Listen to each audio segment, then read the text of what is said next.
Graças e paz, irmãos, amém? Antes de irmos para a palavra, eu queria só reforçar com você que final de semana que vem nós teremos o encontro com Deus de jovens e adultos. Ou seja, você acima de 17 anos, se você ainda não fez a sua inscrição, ou se você conhece alguém que quer que faça a inscrição, depois do culto, o Jackson, ele vai estar lá na livraria fazendo a inscrição.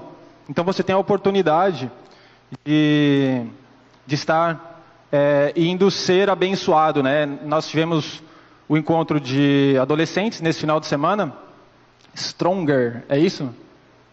Stronger. E eu não estava lá, mas me falaram que foi uma bênção, né? Eu creio que o encontro com Deus não tem como a gente se encontrar com Deus e voltar do mesmo jeito. Não tem como. Então o encontro com Deus ele tem que ser tremendo, não dá. E lá é o início, né, talvez de muitas pessoas começarem a encontrar com Deus. E nós precisamos aprender a nos encontrarmos com Deus, né? Não literalmente, mas todos os dias na nossa casa, amém? Fala para a pessoa que está do seu lado. Aprenda a se encontrar, a se comungar com Deus todos os dias na sua casa. Amém? Aprenda. Não tem como, não existe a possibilidade. Todos aqueles que foram em busca de Jesus, que buscaram alguma coisa em Jesus ou em Deus, nunca voltaram da mesma forma. E eu creio que cada encontro com Deus é uma transformação que Ele faz em nós. Nós, já foi falado isso aqui, nós não oramos para mudar Deus, nós oramos para mudar a nós mesmos. E nós precisamos entender isso. Amém? Então, final de semana que vem, nós teremos um encontro com Deus. E você tem a oportunidade de fazer a inscrição ali atrás com o Jackson, apenas R$80. Na livraria, gostaria de indicar alguns livros para vocês. Max Lucado, O Fim da Ansiedade. Minha esposa está lendo. Ela não é muito ansiosa, né? Na verdade, ela é bastante. Então, ela está lendo o livro. E eu acredito que tem sido bastante edificante. Conhecimento nunca é demais nessa área, né? Nós vivemos numa geração de pessoas ansiosas. John Maxwell, talvez o maior, não sei se o maior, mas um dos maiores líderes cristãos, ou palestrantes, pregadores na área de liderança. As 17 incontestáveis leis do trabalho em equipe. Muito interessante o livro, vale a pena. Esse livro, do pastor Aloysio Silva, 21 dias com Jesus nos lugares celestiais. Eu já o li e é muito bom, eu acho que vale a pena você conseguir ter uma ideia diferente. Aqui ele vai tratar do livro de Efésios, do capítulo 1 até o capítulo 6. Vale muito a pena. A Revolução da Graça, Joseph Prince, é um autor que eu indico bastante a leitura dele. Ele trata especificamente da graça. Tem me abençoado muito e eu acredito que pode abençoar a sua vida também, amém? E se abençoa a sua vida, abençoa as pessoas que estão à sua volta. Toda vez que você é abençoado, quem está à sua volta é abençoado. Amém? Deixa eu te falar, todas as suas emoções, tudo aquilo que você passa com Deus, sempre transborda para as outras pessoas. Agora, aquilo que você também passa fora de Deus, também influencia as outras pessoas. Então, eu creio que se você é abençoado, se a pessoa que está do seu lado é abençoado, todos os que estão em volta são abençoados também. Abra sua Bíblia comigo lá no livro de Hebreus, capítulo 11, por favor.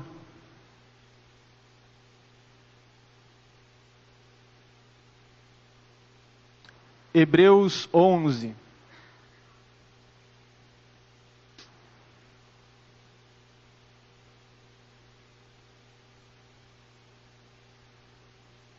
Hebreus 11, a partir do versículo 1. Eu creio que foi Paulo que escreveu essa carta, então eu vou dizer que é a carta de Paulo aos Hebreus. Todos acharam? Amém? Diz assim a palavra: Ora, a fé é a certeza de coisas que se esperam, a convicção de fatos que se não veem. Pois pela fé os antigos obtiveram um bom testemunho. Pela fé nós entendemos que foi o universo formado pela palavra de Deus, de maneira que o visível veio a existir das coisas que não aparecem. Pela fé, Abel ofereceu a Deus mais excelente sacrifício do que Caim, pelo qual obteve testemunho de ser justo, tendo a aprovação de Deus quanto às suas ofertas. Por meio dela também, mesmo depois morto, ainda fala. Pela fé, Enoque foi transladado para não ver a morte. Não foi achado porque Deus o trasladara, pois antes da sua trasladação, obteve testemunho de haver agradado a Deus. De fato, sem fé é impossível agradar a Deus, porquanto é necessário que aquele que se aproxima de Deus creia que Ele existe e que se torna galardoador daqueles que o buscam. Só até aí. Eu gostaria de tratar com vocês hoje sobre o tema a convicção da fé cristã. A convicção da fé cristã. Pede para a pessoa que está do seu lado, você é uma pessoa de fé? Pede aí para ela.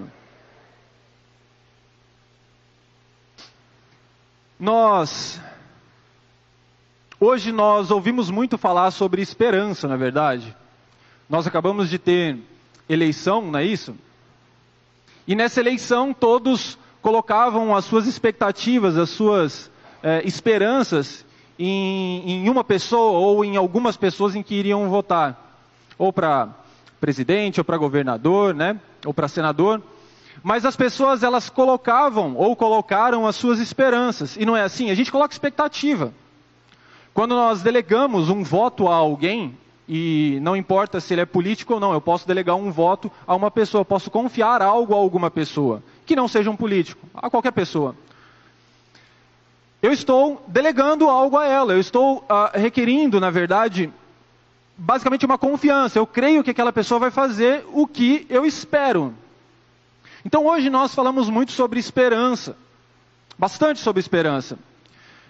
Na mídia, né, a gente vê muitos filmes que tratam da esperança, né, que tratam disso, de que existe a possibilidade de acontecer. A gente acredita que as coisas podem mudar. Você acredita que as coisas podem mudar? Você crê? Só que as pessoas, muitas vezes elas não conseguem diferenciar fé de esperança. A esperança, ela é importantíssima. A Bíblia é um livro que nos dá esperança. Eu creio que a Bíblia é um livro que me dá esperança. Mas, além disso, eu creio que a Bíblia é um livro que nos dá fé. Eu creio que a Bíblia é um livro que me dá fé. Porque a esperança, ela trata de possibilidade. A fé, ela trata de certeza. Eu não tenho só uma esperança de ir para o céu, de ser salvo. Não, eu creio que eu vou ser salvo. Então é uma fé, é uma convicção, é uma certeza. Foi isso que nós lemos ali no versículo 1. A fé, ela é a certeza, ela é a convicção. Então não é acreditar, a fé ela não trata com possibilidade. Eu acredito que o Brasil pode mudar. A fé ela vai falar assim, o Brasil vai mudar. A esperança diz assim, eu acredito que eu posso mudar. A fé diz assim, não, eu vou mudar. Você está entendendo? Então a esperança não é a mesma coisa que fé. A esperança é importante. Mas o que agrada a Deus O que agrada a Deus? É a fé. A esperança é importante. Mas o que realmente vai colocar a confiança em Deus, vai delegar a Deus toda a nossa confiança, não é a esperança. O que vai delegar toda a nossa confiança, Deus que vai demonstrar toda a nossa confiança, é a convicção que nós temos em Deus de que Ele vai fazer algo. Não é que Ele pode fazer, é que Ele vai fazer. Amém? Então, nós precisamos diferenciar esperança de fé.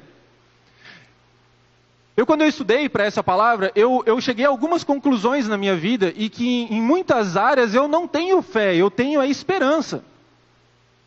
Volto a dizer, é importante. Mas o que agrada a Deus não é a esperança, é a fé. O que agradava a Jesus quando chegava alguém, inclusive as duas pessoas que Jesus encontrou com mais fé na Bíblia eram pessoas que não tinham nada a ver com o mundo judaico. Falou assim, olha, eu nunca vi tal fé como essa em Israel. Ou seja, todos aqueles que estavam ligados a uma crença teocêntrica, né, ligados a uma crença deísta, uma crença de Deus, não eram pessoas que agradavam tanto assim a Jesus. E tem um pregador que eu gosto muito, eu apresentei um livro dele aqui para vocês, e ele diz que fé é agir como se já fosse. Fé é agir como se já fosse. Então, e nós temos alguns escritores, ou vários escritores lá do ano de 1600, eles dizem que a fé, ela basicamente, ela se compõe de 3 coisas: conhecimento, concordância e confiança. Você pode repetir comigo? Conhecimento, concordância e confiança. Eu gostaria de tratar essas 3 coisas com vocês hoje, que eu acho que vai edificar a sua vida. O meu desejo, sinceramente, é que, eu sempre falei isso para Deus, que o meu desejo é que as pessoas possam enxergar Jesus. Que as pessoas possam sair, quem já conhece Jesus, que elas possam sair mais apaixonadas por Jesus. Então, às vezes o autoconhecimento, ele vem para a gente conhecer a nossa estrutura. E eu gostaria que você conhecesse a sua estrutura, mas que você aprendesse que existe um Deus que é muito além das nossas estruturas. E que nós podemos confiar nele. Amém? Então a primeira coisa é o conhecimento. Ninguém pode crer em algo que não conhece. Isso é um fato. Isso é um fato. Ninguém pode acreditar em alguma coisa de que nunca ouviu. Como é que eu posso acreditar em alguma coisa se eu não conheço, se eu não tenho a mínima ideia que isso é possível? O primeiro passo dessa nossa caminhada com relação à fé é o conhecimento. E quando a gente fala sobre isso, tem um versículo base, eu gostaria de falar com você sobre ele, que é lá Romanos 10, você não precisa abrir. Mas diz assim: como crerão de quem nada ouviram? Como é que alguém pode crer em alguma coisa se não ouviu a respeito? Como é que eu posso acreditar em alguma coisa se eu nunca ouvi falar? João Calvino, ele vai dizer que a fé não consiste na ignorância, senão no conhecimento. Então, na minha ignorância, não pode haver fé alguma. Na minha ignorância, não posso acreditar em alguma coisa, porque eu não conheço. E para mim conhecer, eu preciso ouvir, eu preciso conhecer de alguma forma, ler a respeito, ouvir alguém falando a respeito, ter alguma experiência a respeito. Então todo nosso questionamento com relação a qualquer tipo de embasamento de fé começa com o conhecimento. 1 Pedro 3,15 vai dizer que nós precisamos estar prontos para respondermos àqueles que nos perguntam a razão da nossa fé. Eu não sei se você já parou para pensar nisso, mas quando alguém pergunta para você por que você acredita em Deus? Por que você acredita em Jesus? Normalmente quem pergunta isso são pessoas que não acreditam, né? Mas é uma outra pergunta: por que você vai nos cultos? Sabe, por que você vai na igreja? Por que você passa tanto tempo lá? Por que você vai na célula? Por que você crê em quem você crê? Por que você crê dessa forma em quem você diz que crê? São perguntas bastante pertinentes e que precisariam fazer a gente refletir: por que eu creio em quem eu creio? Alguém já parou para pensar nisso? Por que você crê em Jesus? Alguém já parou para pensar sobre isso? Eu já parei. Por que eu creio em Jesus? Ontem até eu fiz uma pergunta na célula: por que alguém que tem tudo na vida, entre aspas, a pessoa é bem financeiramente, é bem no relacionamento com o seu cônjuge, é bem postado profissionalmente, é bem visto na sociedade, de repente ela peca ou erra menos do que nós, né? Não rouba, não pratica outras coisas que a gente considera errado. Por que uma pessoa dessa precisa de Deus? Sabe por que uma pessoa precisa de Deus? Esse é um questionamento que eu preciso parar para analisar. O que leva uma pessoa dessas a procurar Deus? Então a primeira pergunta é, por que você crê em quem você crê? Por que você está aqui hoje? Sabe por que você veio ao culto? Não estou mandando você embora, né? Obviamente. Mas por que você veio? Sabe qual é a razão de você estar aqui? Então todas as coisas, elas começam com conhecimento. E a segunda coisa é a concordância. E a concordância é uma coisa bem interessante. Quem aqui já encontrou uma coisa na Bíblia que foi difícil entender? Assim? Você fala, cara, não, é complicado acreditar nisso aqui. Alguém aqui já encontrou alguma coisa assim? Tipo, Jonas sendo engolido por um peixe, né? E depois o peixe vomitando ele. Faz muito sentido? Depois, se você puder me explicar sobre a Trindade, a unidade na Trindade. Como que isso é possível? Como é possível acreditar que existe uma espécie de shampoo, condicionador e anticaspa em Deus, Jesus e Espírito Santo? Sabe, são três pessoas que têm uma só essência. Como é possível?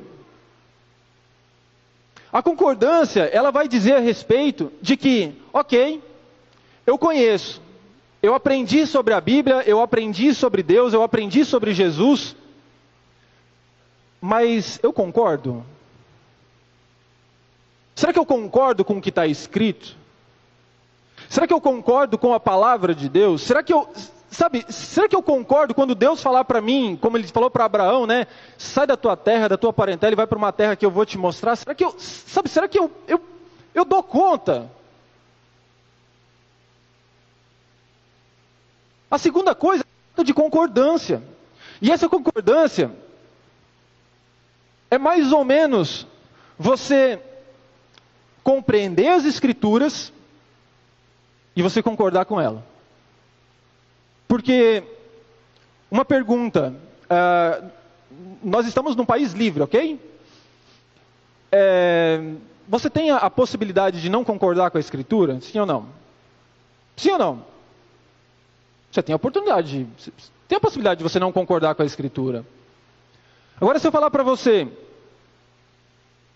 que eu estou com uma laranja aqui, essa história talvez já foi contada, e eu falar para você, olha, essa laranja é doce, você tem a possibilidade de falar assim, não, ela é azeda. Você pode falar que ela é azeda, sem ter provado ela, sim ou não? Você não provou. Então você pode falar.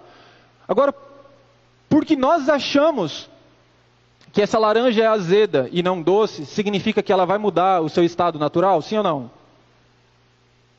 Se a laranja é doce, pouco importa o que a gente acha. Agora, na fé, para que a fé aconteça, é preciso conhecer e é preciso concordar. Então, quando eu vou ler a Bíblia, quando você vai ler a Bíblia, o que nós precisamos compreender é que, se eu começar lendo um capítulo, o que eu preciso entender, o que eu preciso concordar, é falar assim, eu não sei o que está escrito ali na frente, mas eu acredito nisso. Eu não sei o que está escrito, de repente você nunca leu a Bíblia inteira, não tem problema nisso, ok? Eu tinha uma época que até eu falava, não, eu tenho que ler a Bíblia inteira, né? Eu ficava com vergonha quando alguém falava assim, quem aqui já leu a Bíblia inteira, né? E eu ficava com uma vergonha porque eu não tinha lido, então eu não conseguia levantar o braço, não podia, né? Que ele ia estar mentindo, né? Aí não levantava, mas eu ficava com uma vergonha. E na verdade, a Bíblia, entenda bem isso, a Bíblia não foi feita para ser lida, ela foi feita para ser meditada. Ok?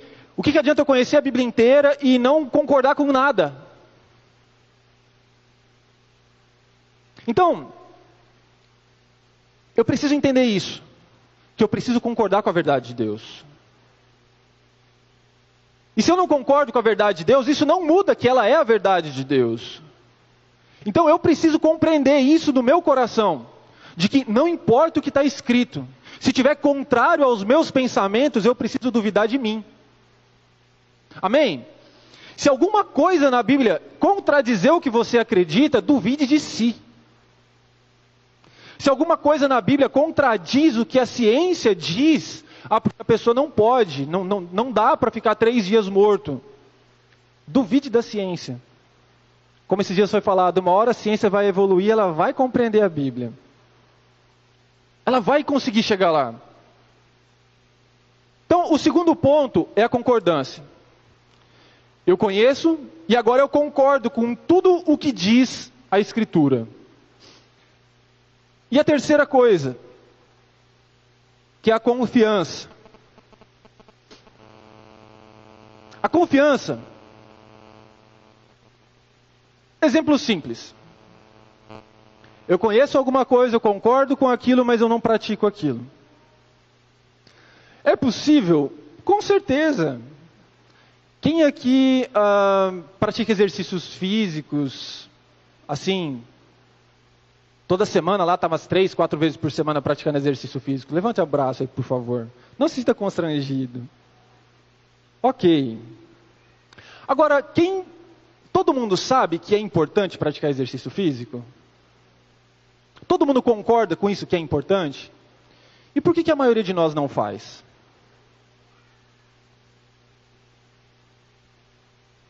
Preguiça? Ou porque eu não gosto, ou porque é preguiça, né? Você tem lá os seus motivos. Eu não vim aqui discutir o seu motivo, ok? O que eu vim aqui falar para você é que eu posso conhecer algo, eu posso concordar com aquilo, mas eu posso não fazer. Alimentação, o trem é cuidar da alimentação. Não pode comer muita gordura, né? Eu não tenho muito esse problema, porque eu não como muita mesmo. Mas não pode, tem que comer aquilo, tem que comer aquilo outro. É complicado. A gente sabe o que tem que fazer e muitas vezes não faz. Não adianta a fé, ela chegar até o segundo ponto. Eu conheço e eu concordo. Mas se eu não confio, então ainda está faltando, talvez a principal das pernas ali. O principal do alicerce do que diz respeito à fé. Eu acreditar que o sacrifício de Jesus aconteceu por causa de mim não me salva. Você conhecer que Jesus morreu, você concordar que Ele veio para te salvar, acreditar que nessa situação, ainda não faz de você um salvo. Porque para que haja salvação eu preciso tomar posse. Eu preciso tomar posse daquilo que Jesus fez. Não é só acreditar. Nós vemos muitas pessoas que olham para Jesus, talvez em outra oportunidade eu fale a respeito disso, mas como alguém famoso, alguém importante na história, talvez um grande profeta, alguém que realmente dividiu a história, sabe, mas que talvez não tenha essa importância de Salvador para a minha vida.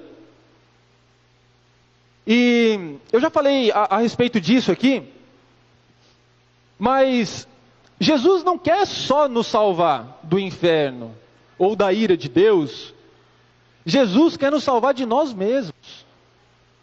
Sabe, Jesus quer me salvar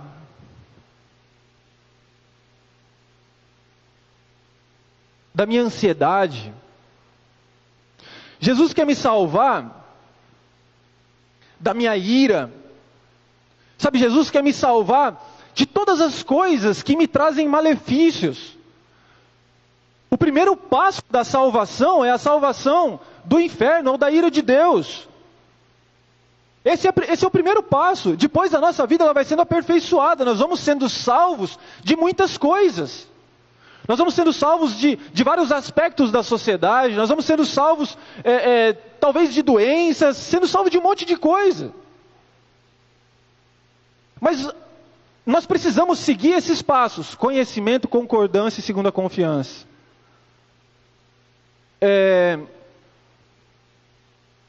Quem é que já andou de navio? Navio, barco, tanto faz. Tinha boia no barco? Tinha, não? Nem colete salva-vidas? Não. Mas é uma coisa interessante. Eu andar num barco e ter uma boia me salva? Não necessariamente. Eu saber que tem uma boia no barco me salva? Não.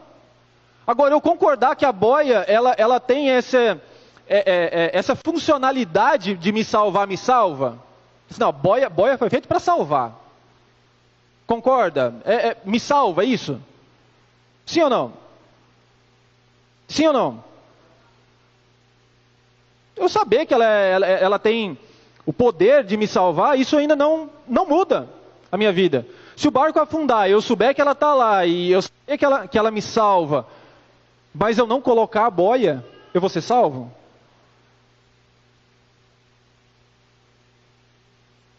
A fé, ela precisa seguir esses 3 aspectos. Eu saber que ela está lá, eu concordar que ela é importante para isso, e a terceira coisa, eu preciso colocar a boia. Eu preciso me vestir de Jesus. Você está entendendo? Então a Bíblia diz que o sangue de Jesus, ele me cobre. E para isso, eu preciso conhecer, concordar e tomar posse. Você precisa tomar posse. Às vezes a gente não compreende o que Jesus fez na cruz. Esses dias eu fui estudar, até estava falando com a Leide. A gente conversou sobre isso na cela ontem também. Mas a palavra remir não é só apagar os meus pecados aqui. A palavra remir significa que Deus olha para nós como se nós nunca tivéssemos pecado. Você parou para pensar isso? Quando nós nos revestimos, quando nós somos salvos por Deus, quando Deus olha para nós, é como se nós nunca tivéssemos pecado. Isso é impressionante. Sabe por quê? Porque nós somos iguais a Jesus. Diante de Deus, a gente passa a ser iguais a Jesus. Nós temos todos os benefícios, os direitos. A Bíblia diz que nós somos co-herdeiros com Cristo. Então nós passamos a ter todos os direitos que Jesus tinha. Eu não sei se isso faz alguma diferença para você, mas para mim é uma diferença absurda. É como se Deus apaga o meu passado. Ah, mas o fulano fazia isso, fazia aquilo outro. Não interessa, Deus apagou. Deus apagou. E eu não sei se isso faz você ficar mais contente, mais agradecido por Deus, mas, cara, eu passo a ter uma dívida de gratidão com Deus. E quando a gente fala sobre isso, a Bíblia, ela fala em Hebreus 4, de 2 e 3, vai falar assim: porque também a nós foram pregadas as boas novas, como a eles. Paulo estava falando aos romanos. Mas a palavra da pregação nada lhes aproveitou, porquanto não estava misturada com a fé naqueles que a ouviram. O que adianta a palavra ser pregada, se não tiver fé para acreditar nela? E Paulo continua falando, porque nós, os que temos crido, nós entramos no repouso. Sabe o que a fé faz? A fé faz você repousar em Deus. Quando você consegue confiar, quando você consegue colocar em Deus todas as nossas preocupações, porque é isso que a Bíblia fala assim, olha, coloquem em Deus todas as vossas ansiedades. Sabe, isso é para trazer um repouso, isso é para trazer um refrigério para a nossa vida. Não tem aquela sua preocupação no seu dia a dia? Coloque diante de Deus. Coloque diante de Deus. Quando nós aprendemos isso, nós conseguimos entrar num repouso, nós aprendemos a descansar em Deus. Eu não sei se você dá conta. Quando está aquele momento de tribulação, aquele momento complicado, de repente em casa, no trabalho, no final do mês, que você não consegue pagar as contas, você consegue colocar sua confiança em Deus? Deixa eu falar para você, coloque a sua confiança em Deus. Coloque a sua confiança em Deus. A gente precisa aprender a fazer isso. Nós precisamos. Imagine que tem um prédio pegando fogo e aí de repente tem uma criança em cima desse prédio. E essa criança não consegue mais descer, ninguém consegue subir para pegar mais essa criança. E aí de repente vê um homem na frente desse prédio, um homem forte. E aí o homem grita, né? Pode se jogar. Um dos aspectos da fé é a criança saber que o homem está ali embaixo. O outro aspecto da fé é saber que o homem é forte o suficiente para pegar. E o terceiro aspecto é a pessoa se jogar. Terceiro aspecto é a pessoa se jogar. Gelson, você conseguiu a imagem? Coloca ela para mim, por favor. Quem aqui já pulou de paraquedas? Ninguém? Não? Quem tem vontade de pular de paraquedas? Eu não sei, eu tenho vontade, mas não sei se eu consigo. É mesmo assim. Mas quem tem medo de pular de paraquedas? Teria medo, né? Né? Ok, então vamos lá. A fé, ela pode me dizer, o paraquedas pode me dizer algo a respeito de Deus. Sabe, se você está em um avião, e aí de repente, o comandante fala, desculpem gente, mas o avião está caindo. Foi mal, né? E aí fala, mais uma coisa importante. Tem paraquedas no avião. Uau, né? Nossa. Hã? Tudo é relativo, né? Mas eu saber que tem paraquedas no avião me salva? Não. Eu saber que ele pode me salvar, me salva? Eu saber que ele pode me salvar não me salva. Eu preciso ter a coragem de colocar o paraquedas e pular do avião. Eu preciso ter a coragem de colocar o paraquedas e falar assim, estou indo. Nós precisamos aprender a entender que a fé ela diz respeito a essas três coisas. Agora uma coisa muito importante é, a boia pode falhar, o homem pode não conseguir segurar a criança, o paraquedas pode não abrir, mas eu creio que Deus nos salva. Eu creio que Deus é poderoso para fazer infinitamente mais do que nós pedimos, pensamos ou imaginamos. A fé ela diz respeito a isso, eu compreender o poder de Deus. Não é o meu poder, é conhecer o poder de Deus. Saber que Deus ele é onipotente. Deus é onipotente. Quando a gente começa a compreender isso, a gente não tem medo de colocar o paraquedas, a gente não tem medo de se revestir de Jesus.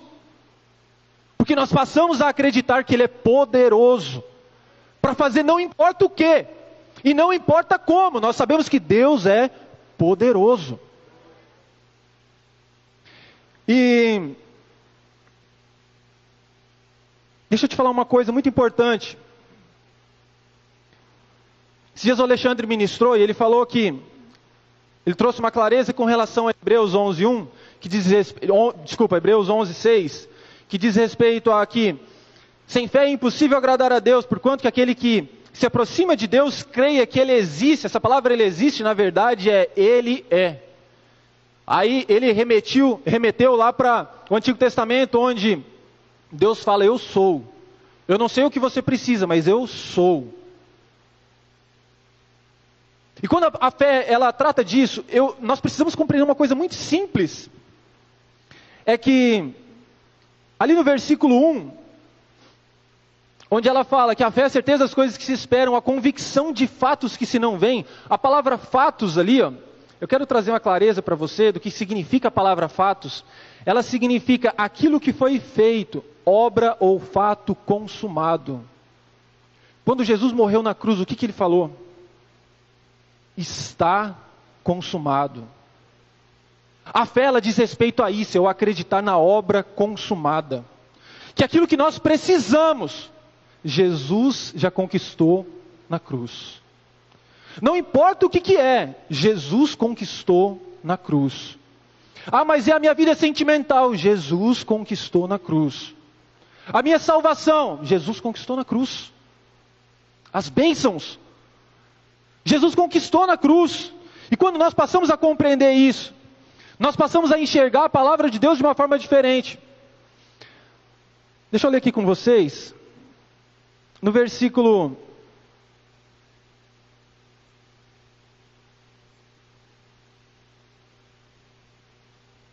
Deixa eu pegar aqui. Romanos 10, 17. Abre lá comigo, por favor.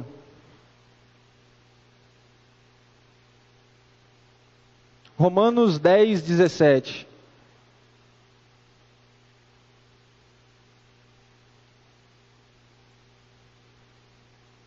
É um versículo bastante conhecido.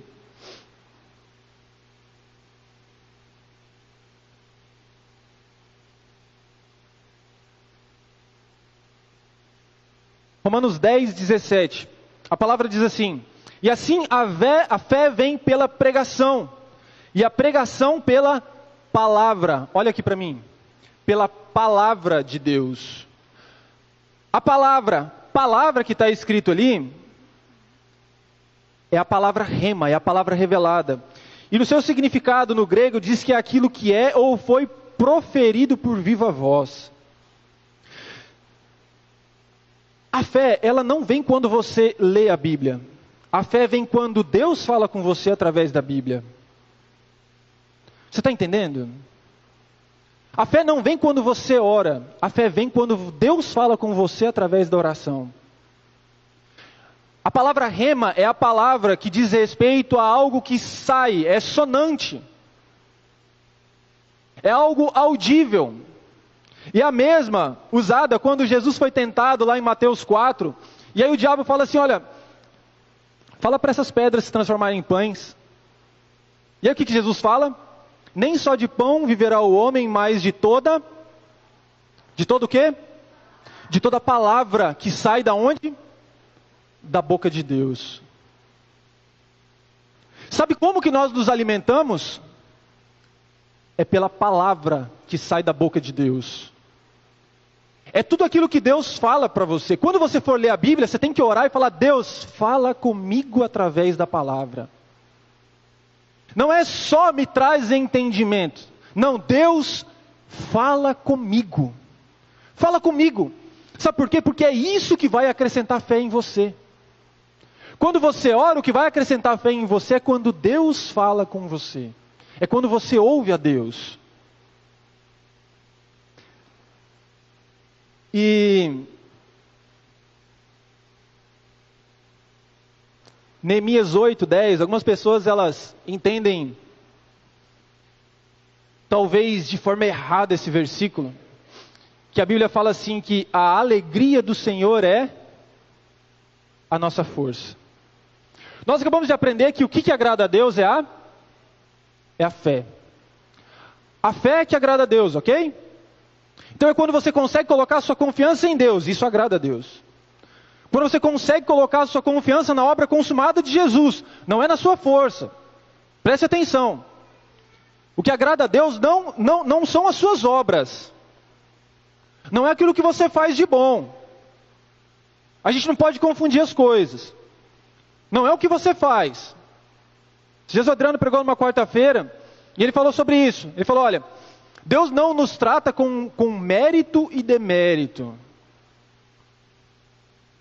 Nós não temos mérito, nós não temos crédito e débito diante de Deus. Não é porque você ora muito, que você lê muito, que você tem crédito diante de Deus, não. E não é porque você peca mais do que o outro, que você tem débito diante de Deus. O seu pecado foi apagado na cruz, amém? Seu pecado foi apagado na cruz. Foi pago na cruz. Deus não age assim. Então, se o que agrada a Deus é a nossa fé, porque sem fé é impossível agradar a Deus, e com fé nós agradamos a Deus, quando a Bíblia fala que a alegria do Senhor é a minha força, significa que quando eu agrado a Deus, quando eu alegro a Deus, eu me torno forte. Eu me torno forte. O Alexandre ministrou domingo passado a respeito de fraquezas, que nós precisamos usar a nossa fraqueza.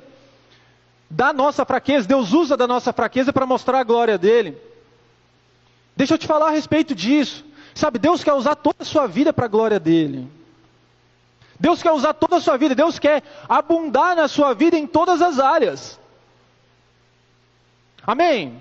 Deus quer abundar na sua vida em todas as áreas. Deus quer nos dar uma vida abundante, não é só na nossa vida espiritual. É em todas as áreas da nossa vida. Então nós precisamos compreender que quando nós agradamos a Deus, nós nos tornamos pessoas fortes, nós nos tornamos cristãos fortes. Sabe por quê? Porque nós colocamos toda a nossa confiança em Deus. Eu não coloco mais a minha confiança naquilo que eu sei fazer de bom, nas minhas qualidades. Sabe, eu passo a não colocar mais isso, porque eu sei que isso foi dom de Deus, foi Deus quem deu. E se foi Deus quem deu, que mérito eu tenho nisso? Nenhum. Eu creio que Deus me honra, que Deus vai me colocar em lugares altos, mas isso tudo é para a glória dEle. Amém? Eu gostaria que você saísse daqui hoje, tendo essa compreensão de que nós precisamos procurar conhecer mais a Deus. Nós nunca vamos conhecer totalmente a Deus. Primeiro porque seria impossível, e segundo que mesmo que fosse possível, Deus não seria mais necessário, porque nós nos tornaríamos maiores do que Deus. Nós só conhecemos conhecer totalmente alguma coisa quando nós conhecemos mais do que aquilo. Então Deus não seria mais necessário. Eu não sei para você, mas Deus é necessário para mim. Jesus é necessário para mim todos os dias. É necessário todos os dias que eu me coloque diante dele e fale: Deus, eu sem o Senhor não sou nada. Não tem um marido apaixonado quando fala para a mulher assim: eu sem ela não sou ninguém. Você pensou em falar isso para Jesus? Fala assim: Senhor, eu sem o Senhor eu não sou nada. Agora com o Senhor, aí o negócio muda. Porque com o Senhor eu me torno filho de Deus, e como filho, herdeiro de todas as promessas de Deus. De todas as promessas que foram feitas para Abraão e mesmo para Jesus. Eu passo a ter todas essas possibilidades, e não mais como antes. Eu gostaria que você fechasse seus olhos.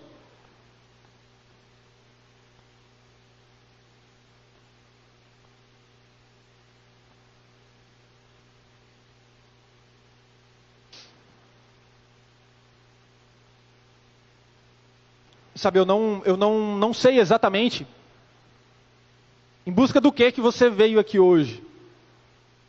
E sinceramente não vai fazer muita diferença isso. O que eu espero é que você saia daqui tendo seu coração, sabe, com mais fé, crendo mais.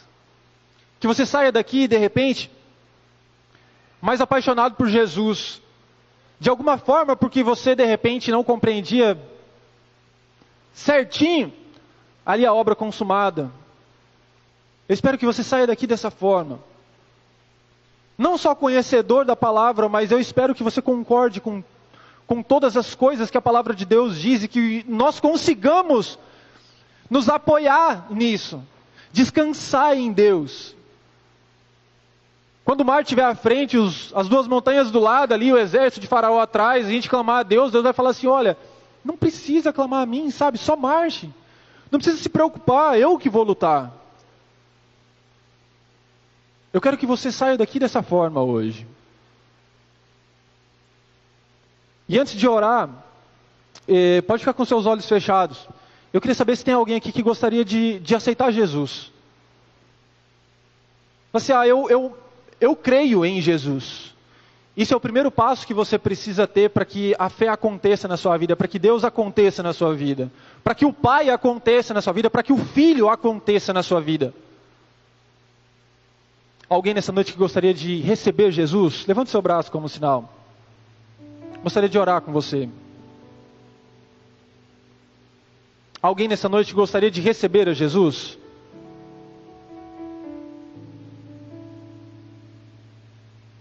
Eu gostaria que todos colocassem a mão no seu coração.